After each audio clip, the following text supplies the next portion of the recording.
오늘도 이 아브라함의 이야기, 다 아시는 이야기지만 아브라함의 이야기를 보면서 함께 좀 은혜를 나누려고 합니다. 제가 한번 예전에 말씀드렸는데요. 추천도서나 또 굉장히 유익한 책으로 우리 헬리나 우엔의 교회 나의 사랑 나의 고민 또 제자도라는 책들을 읽어보시면 좋다 이렇게 말씀을 또 드렸습니다. 이것은 목회자들에게도 꼭 필요한 그러한 책입니다. 신대원에서 필독서처럼 읽혀져야 한다고 저는 생각하는 그러한 책 중에 하나이고요. 또 우리 성도님들에게 좋은 책은 마음의 길, 궁유를 구하는 기도라는 책이 있습니다. 모두 다 헬리나 우엔의 책이죠. 헬리나 우엔이 죽은 다음에 그의 메모와 그리고 그의 이 출판되지 아니었던 여러 글들이 발견되고 또 그것을 출판사에서 조심스럽게 책으로 냈습니다. 그것이 우리에게 영성학자의 가장 앞선 헬리나 우엔의 너무도 귀하고 또 하나님과 나눴던 그 깊은 묵상의 내용들을 우리가 볼 수 있게 된다는 것은 큰 은혜이며 또 하나님께서 예비해 주신 놀라운 것 중에 하나입니다. 헬리나 우엔이 너무 유명해지고 또 영성학자 중에서 가장 앞서 있고 또 많은 목회자들의 존경을 받는 것이 사실입니다. 오해하지 마십시오. 제가 헬리나 우엔을 험담하는 것이 아닙니다. 사람의 연약성이 무엇인가에 대해서 좀 함께 나누려고 합니다. 헬리나 우엔이 아직도 번역되지 않은 수많은 책들 그리고 번역되어 나온 많은 책들 속에서 그가 하나님과 교제하면서 나누는 깊은 영성을 우리가 좀 엿볼 수 있습니다. 그리고 그의 그 하나하나 그 한 구절 한 구절의 글귀들이 얼마나 많은 묵상 가운데서 나온 글인가 그것들을 볼 수 있습니다. 그러기에 이마만큼 순전하고 이마만큼 하나님 앞에 정결한 그리고 이 시대의 목회자들에게 큰 영향력을 끼친 목회자는 몇 되지 않을 만큼 그만큼 아주 훌륭한 분임에는 사실입니다. 그러나 로마서 3장 10절에서의 말씀처럼 의인은 없나니 하나도 없으며 깨닫는 자도 없고 하나님을 찾는 자도 없고 다 치우쳐 한 가지로 무익하게 되고 선을 행하는 자는 없나니 하나도 없도다 라는 말씀이 기억납니다. 헬리나 우엔 사후에 그의 일기에서 그가 동성애자였다는 것이 드러났습니다. 그러면서 또 어떤 분들은 동성애자의 글을 우리가 어떻게 읽을 수 있느냐 이렇게 해서 그분의 책들을 평가절하하는 분도 있습니다. 그러나 그렇지 않습니다. 동성애라는 마음의 끌림을 그것을 그대로 인정하고 하나님 앞에 갖고 나아가 끝까지 치열하게 싸우면서 이기려고 했었던 이 헬리나 우엔의 글들을 보면 그가 그 마음이 있었다고 하여서 그의 글들이나 그의 생애를 부정할 만한 것이 아님을 알게 된다라는 것입니다. 그러나 우리는 분명히 기억해야 합니다. 모든 사람이 죄를 범하였음에 하나님의 영광에 이르지 못했다. 영성학자라는 최고의 권위자, 그도 그의 마음속에 하나님이 기뻐하지 아니하시는 그 악한 생각과 감정을 가지고 마지막까지 괴로워하며 하나님 앞에 더욱더 크게 몸부림쳤다는 것을 우리가 기억해야 합니다. 헬리나 우엔을 평가절하하는 것이 아니고 그가 나쁘다 말하는 것이 아닙니다. 그도 온전하지 못하였다라는 것입니다. 그도 완전한 사람은 아니었다라고 말씀드리는 겁니다. 얼마만큼 완전하게 보이는 사람일지는 모르지만 그가 하나님 앞에 섰을 때 흠이 없을까? 그렇지 않다라는 것이죠. 사람은 모두 다 타락하였고 그 타락이 얼마나 심한지 자신의 스스로 의롭게 될 수 있는 어떠한 가능성도 가지고 있지 못한 것이 사람입니다. 그런데 성경에 보면 창세기 15절 말씀에 의롭다라고 하시는 방법이 있고, 또 창세기 1절에 처음으로, 창세기 1장에 보면 처음으로 15장 1절에 보면 의롭다 하시는 사람이 등장합니다. 사람이 참 악한데 하나님께서 그 악한 사람을 보시고 의롭다라고 하는 본문이 등장하고 그 사람이 등장합니다. 15장 1절을 보십시오. 그 후에 여호와의 말씀이 환상 중에 아브람에게 임하여 이르시되 아브라함아 두려워하지 말라. 나는 내 방패요 너의 지극히 큰 상급이니라. 아브라함이 이르되 주 여호와여 무엇을 내게 주시려 하시나이까. 나는 자식이 없사오니 나의 상속자는 이 다메섹 사람 엘리에셀이니이다. 아브라함이 또 이르시되 주께서 내게 씨를 주지 아니하셨으니 내 집에서 길린 자가 내 상속자가 될 것이니이다. 여호와의 말씀이 그에게 임하여 이르시되 그 사람이 내 상속자가 아니라 내 몸에서 날 자가 내 상속자가 되리라 하시고 그를 이끌고 밖으로 나가 이르시되 하늘을 우러러 뭇별을 셀 수 있나 보라.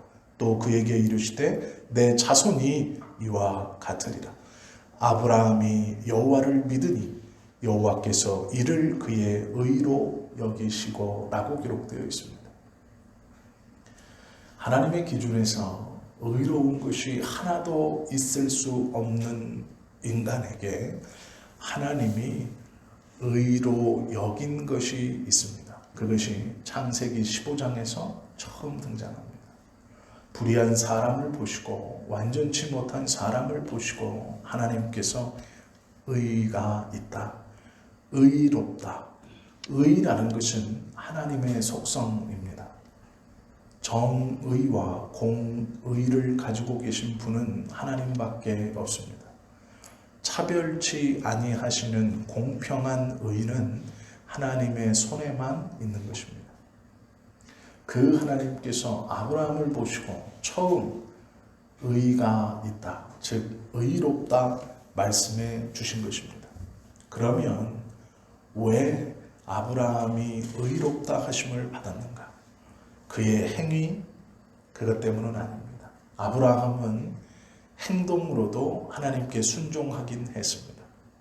하나님께서 어느 날 그에게 나타나셔서 너의 본토 친척 아비 집을 떠나 내가 내게 지시할 땅으로 가라 라고 말씀하셨을 때 그는 과감히 본토를 떠나고 친척들을 떠나 하란에서 갈대아 우르에서 가나안을 향해 과감히 길을 떠났습니다. 그 순종의 모습을 보일 때 자신의 기득권을 포기하고 그 길을 떠날 때 하나님은 의롭다 말씀하지 않으셨습니다.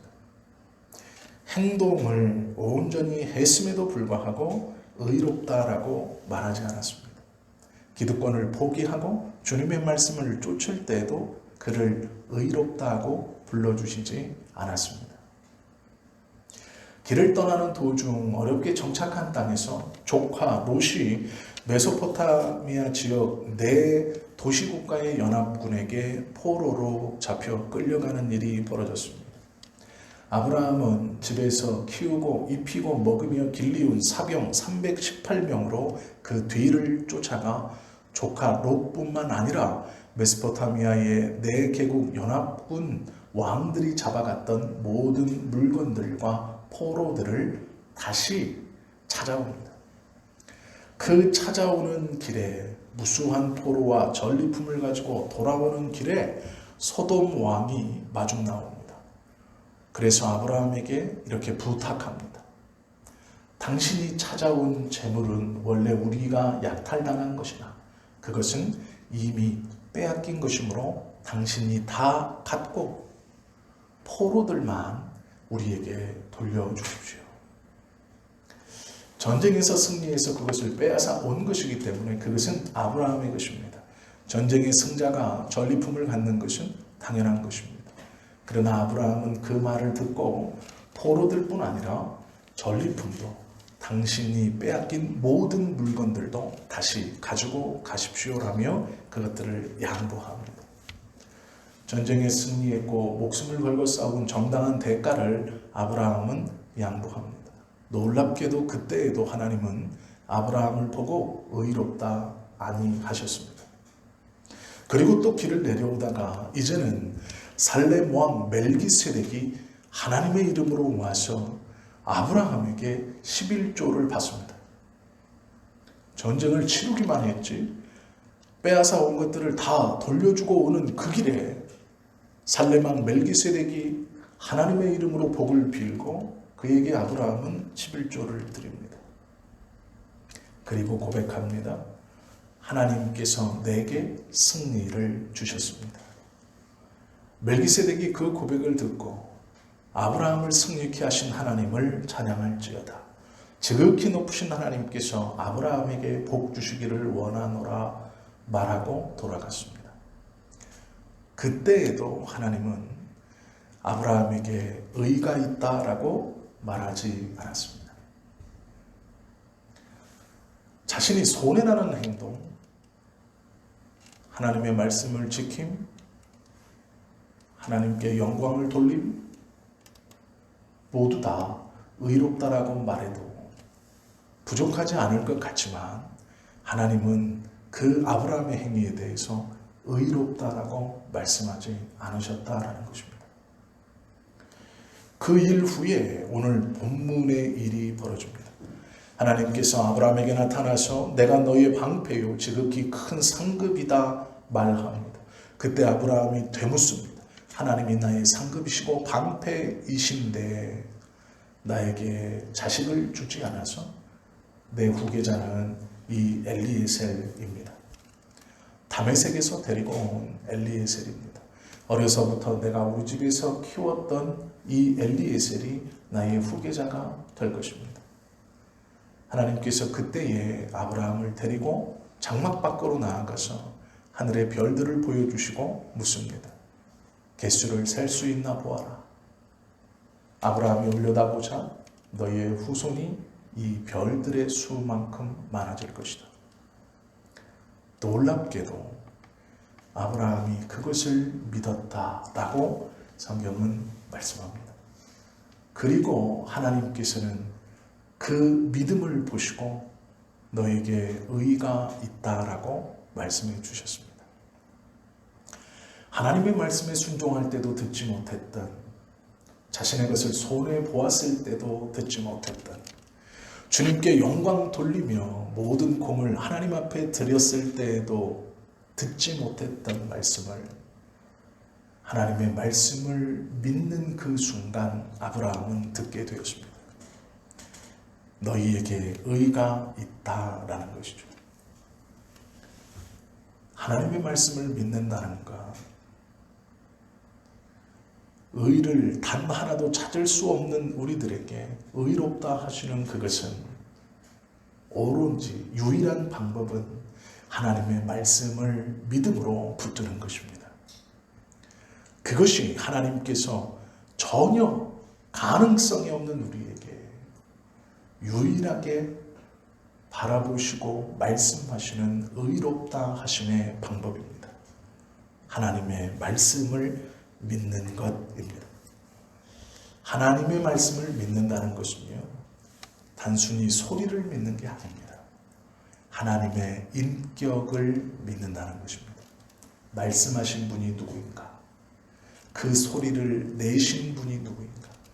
그 소리를 믿는 게 아니라, 그 글자를 믿는 게 아니라 그 소리를 내신 분을 믿는 것이고, 그 글자를 보존시켜 약속해 주신 분을 믿는 것입니다.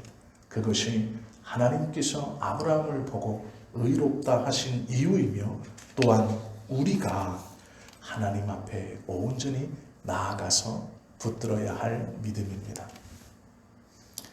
하나님께서 이 아브라함을 보시고 그 하늘의 별을 보며 너희의 자손이 이 별들과 같이 많아질 것이다 라는 말씀을 아브라함이 듣고 믿었습니다. 그것을 의로 여겼습니다. 아브라함의 이 믿음은 하나님께 인정받은 믿음입니다. 그러면 완전해야 할 것입니다. 두 번 다시 의심하면 안 됩니다. 흔들려서도 안 됩니다. 왜요? 직접 들었고 믿음을 고백했고 하나님께 인정도 받았습니다. 만약 우리에게 그런 일이 있다면 두 번 의심하시겠습니까? 하나님이 어느 날 나에게 나타나셔서 별들을 보여주시고 친히 음성을 들려주시고 하나님, 내가 이 큰 은혜를 받으니 주님을 믿습니다 라고 했던 그 고백에 대해 또 하나님이 너의 그 믿음이 의롭다 라고 하셨다면 우리는 고민하겠습니까? 두 번 망설이겠습니까? 아니라고 다 자신할 겁니다. 그러나 그렇지 않습니다. 사람의 연약함은 그렇지 않습니다. 우리의 믿음이 얼마나 연약한가 아브라함이 보여주고 있습니다. 아브라함은요, 하나님과 직접 대화했고 음성을 들었고 믿음을 고백했고 칭찬을 들었습니다. 의로울 것 없는 사람 가운데 의롭다라는 말씀을 들었습니다. 이것은 놀라운 일입니다. 그러나 그 믿음을 고백했던 아브라함은 하나님의 말씀을 온전히 붙들지 못하고 하갈을 통하여 이스마엘을 낳습니다. 그리고 그 이스마엘을 자신의 후계자로 생각합니다. 엘리에셀에서 자신의 부인의 몸종인 하갈을 통해 이스마엘을 낳습니다. 엘리에셀과 하갈 사이에 오늘 이 믿음의 고백이 있습니다. 의심하면 안 될 것 같고 흔들리면 안 될 것 같고 주저하면 안 될 것 같지만 이것이 우리의 연약함입니다. 하나님의 말씀을 들어 내 마음의 확신으로 너무도 강력하고 거부할 수 없는 임재의 경험으로 임했던 하나님의 그 뜻을 지키겠다고 마음을 굳게 먹고 다짐하고 주님 앞에 나와 기도하지만 우리는 또 흔들리고 또 약해지는 것이 우리의 연약함입니다. 아브라함 또한 마찬가지였습니다. 성경을 통해 우리에게 말씀하시는 것은요, 적은 믿음을 가지고 있다고 걱정하지 말라라는 것입니다. 이것이 오늘 본문의 핵심입니다. 적은 믿음. 다른 사람과 비교하여 상대적으로 저는 큰 믿음을 갖고 있는 것 같고 나는 적은 믿음을 갖고 있는 것 같아서 항상 망설이고 항상 고민하고 어제도 넘어지고 오늘도 넘어졌는데 하나님이 이 믿음 가지고 도대체 무엇을 할 수 있겠습니까? 주님 앞에 나아가 기도하고 예배할 때는 확신을 갖는 것 같지만 내가 가정에 돌아가 남편을 보고 자녀를 보고 먹고 사는 문제에 부딪혔을 때 오늘도 넘어지고 또 하나님 약해지고 그 확신은 교회에서만 있을 뿐 교회 문 밖을 나가면 아무런 흔적도 찾아볼 수 없는 이 연약하고 작은 믿음을 가지고 있는 나는 어떻게 합니까?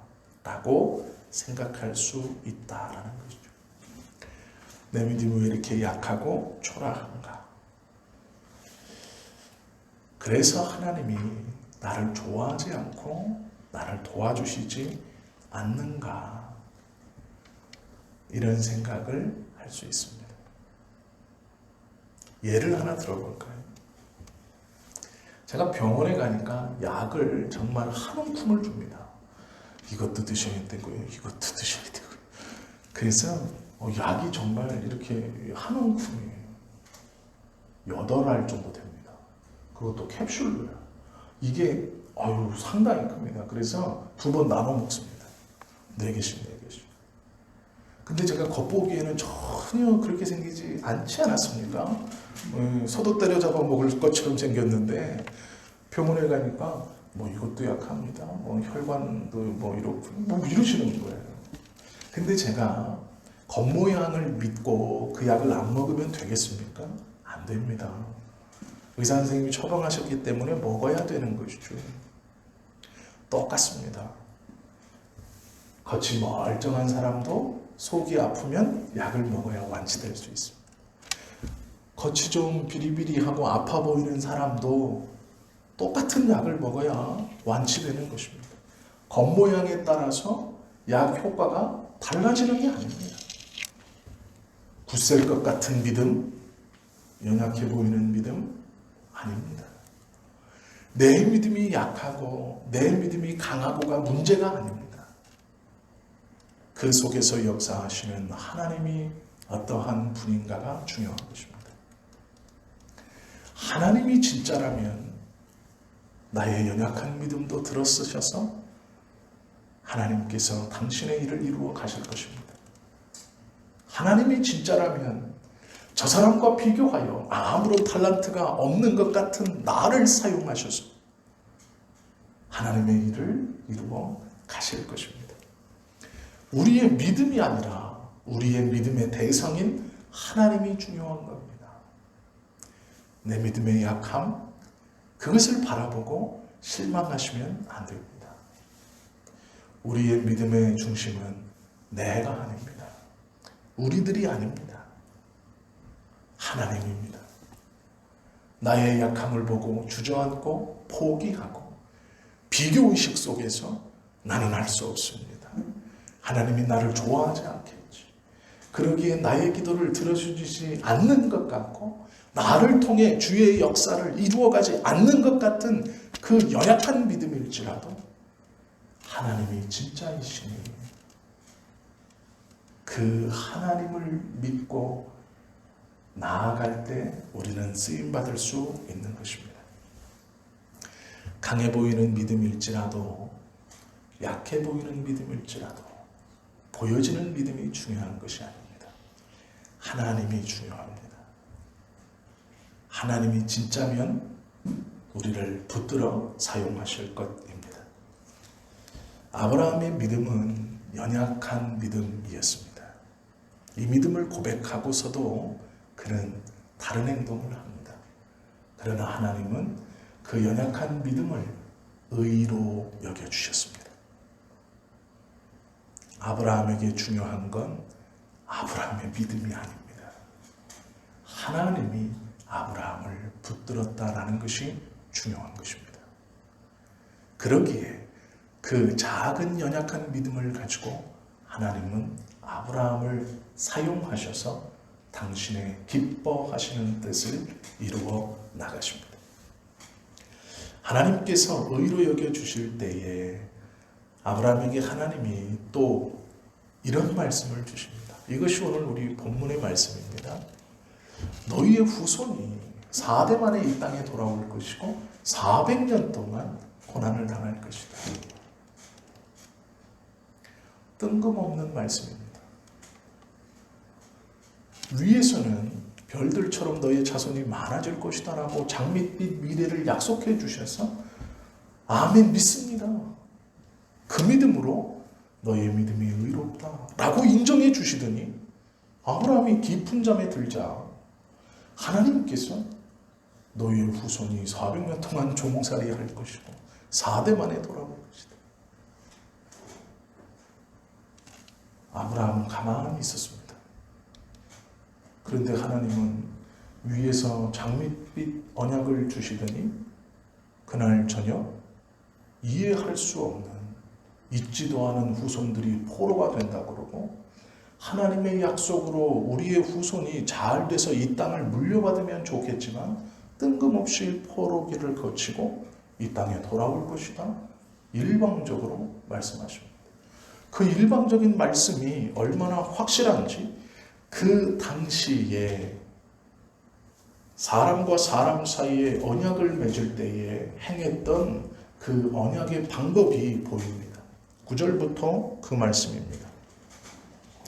여호와께서 그에게 이르시되 나를 위하여 3년 된 암소와 3년 된 암염소와 3년 된 순양과 산비둘기와 집비둘기 새끼를 가져올지라. 이것들을 반으로 정확하게 쪼갭니다. 각을 떠서 쪼갠 다음 좌우에 놓고 불을 피워 그것들을 굽습니다. 그리고 언약의 당사자들이 그 사이를 왔다 갔다 합니다. 이게 이 약속을 반드시 지키겠다라는 뜻입니다. 내가 이 언약을 어기면 나도 이 짐승들처럼 반으로 쪼개져서 불타 죽을 것이다 라는 의미를 가지고 있는 것입니다. 아브라함 시대에 이 의식은 약속을 분명히 지킬 거라는 의식이었습니다. 내가 지금 너와 맺은 이 약속을 지키지 않으면 나도 쪼개어져 이 고기들처럼 불타서 죽을 것이다 라는 의미였습니다. 그만큼 확실하게 지키겠다라는 뜻입니다. 하나님께서 아브라함과 약속하십니다. 아브라함은 좋았을 겁니다. 왜요? 바다와 바다의 모래같이 하늘의 별과 같이 내 자손이 많아질 것이다 라는 약속을 지금 그 당시에 할 수 있는 언약의 방법으로 하나님이 해주셨기 때문입니다. 아브라함은 기뻤을 겁니다. 즐거웠을 겁니다. 하나님의 선택이 자신의 삶에서 얼마나 기쁨으로 다가올 수 있는 것인가 확신했을 겁니다. 하나님이 이 정도로 약속해 주셨으니 어려움이 없다라고 생각했을 것입니다. 그런데 그날 저녁 그렇게 복을 받은 아브라함의 후손들은 종살이를 하게 될 것이다 라는 말씀을 듣습니다. 그것도 400년간입니다. 지금도 400년은 매우 긴 시간이지만 이 당시의 평균 수명을 생각하면 400년이라는 것은 엄청난 시간입니다. 하나님의 약속의 은혜 가운데 주실 것이라 했던 후손들, 그 후손들은 하나님의 은혜로 장밋빛 미래를 약속받은 것 같았지만 고난과 어려움 뒤에 약속의 땅을 차지할 것이다 라고 하나님이 말씀하십니다. 우리가 잘 보십시오. 하나님의 은혜를 받았습니다. 하나님의 확실한 말씀을 들었습니다. 내 마음에 기쁨이 넘쳐납니다. 그러면 순탄하게 풀려야 할 것 같습니다. 기쁨만 있고 즐거움만 있고 건강함만 있고 행복함만 있을 것 같습니다. 주님이 약속하셨고 주님이 말씀하셨으니 형통할 것이다. 이제 아무런 어려움 없이 탄탄대로를 갈 것이다. 아니요, 그렇지 않습니다. 하나님의 약속의 진정한 성취는 고난을 통하여 우리에게 다가온다라는 것입니다. 그 고난을 견딘 후에 하나님의 약속이 우리에게 이루어진다라는 것입니다. 우리의 연약함 때문에 그 고난은 하나님만을 더욱더 의지하게 되는 은혜가 되고 그 고난의 끝에 하나님의 약속의 말씀에 평안함이 임한다라는 것입니다. 선을 행하면 낙심할 일이 많이 있습니다. 피곤할 일이 많이 있습니다. 주님의 뜻에 순종하며 하루하루를 살려고 하면 그렇지 아니할 때보다 어렵고 힘든 일이 우리의 주변에 더 많이 일어납니다. 내가 주의 뜻대로 행하고 있는데 왜 그럴까? 내가 하나님의 말씀에 순종하고 있는데 왜 그럴까? 그것이 정상입니다. 약속의 말씀을 붙들면 붙들수록 고난과 아픔과 어려움이 우리에게 오는 것이 정상입니다. 그 고난 뒤에 하나님의 약속이 이루어지는 것입니다. 그것이 하나님의 방법입니다. 주님을 믿고 건강만 해주고 주님을 믿고 부자만 되고 주님을 믿고 출세만 할 수 있다면 세상의 우상들과 다를 것이 없습니다. 다른 종교를 붙들고도 건강해지기를 기원할 수 있습니다. 출세하기를 원할 수 있습니다. 형통하고 잘 되기를 바랄 수 있습니다. 그리고 그렇게 되는 것처럼 보여질 수도 있습니다. 그러나